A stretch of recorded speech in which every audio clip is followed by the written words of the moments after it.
The legal disclaimer ensures transparency about recipe sources and viewer responsibility.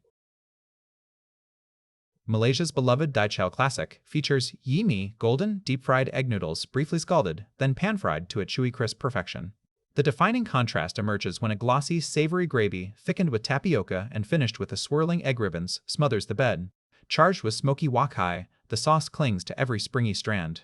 Typically loaded with prawns, marinated pork, fish cake, and fresh choy sum, this textural masterpiece delivers a savory, springy bite in.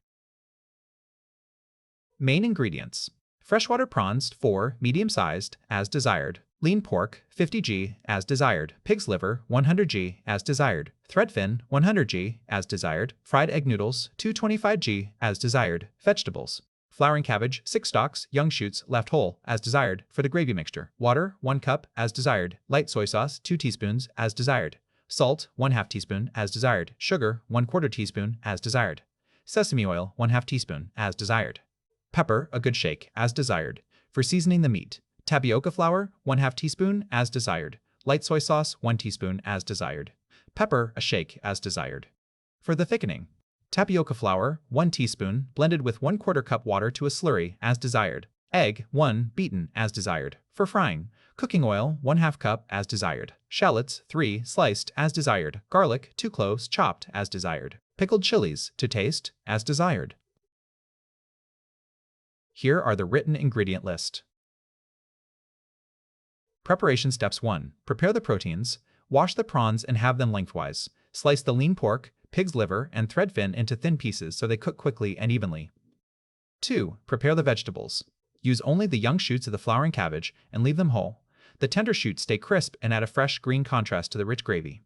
3. Season the meat. Season the sliced pork with 1/2 teaspoon light soy sauce and a shake of pepper. Season the liver separately with 1/2 teaspoon tapioca flour, 1/2 teaspoon light soy sauce, and a shake of pepper. The light dusting of tapioca flour helps protect the liver so it stays silky rather than tough. 4. Mix the gravy. To the 1 cup of water, add the remaining light soy sauce, 1/4 teaspoon salt, the sugar, sesame oil, and a good shake of pepper. Stir well so the seasoning dissolves. This is the liquid base that becomes the gravy. 5. Blend the thickening. Mix 1 teaspoon tapioca flour with 1/4 cup water to a smooth slurry and beat the egg in a small bowl. Have both ready at the stove. They go in at the very end of cooking. Cooking steps: 1. Soften and fry the noodles. Place the yee in a large bowl and pour boiling water over them. As soon as the noodles appear limp, drain well. Heat 2 tablespoons of the cooking oil in a wok and fry the softened noodles for 3-4 minutes. Lay the fried noodles on a serving dish, spreading them out as flat as possible into an even base. 2. Brown the aromatics. Heat 1 tablespoon cooking oil in the wok and brown the sliced shallots and chopped garlic until fragrant and golden. 3. Fry the prawns and pork. Add the prawns and the seasoned pork and fry for about a minute, just until the color changes and the pork is lightly cooked through. 4. Simmer the gravy. Pour in the prepared gravy mixture, cover the wok, and cook for 3-4 minutes so the flavors meld and the sauce reduces slightly. 5. Finish the gravy. Add the whole choy sum shoots, the liver, and the fish. As soon as the gravy boils again, stir in the tapioca flour slurry and let it thicken. Season the gravy to taste, then turn off the heat. 6. Swirl in the egg. Add the beaten egg to the gravy quickly, stirring gently so it sets into soft strands. Immediately pour the gravy over the fried noodles. 7. Serve. Sprinkle with pepper and serve at once with pickled chilies on the side. Eat immediately. The noodles stay chewy crisp only for a short while before they soak up the gravy.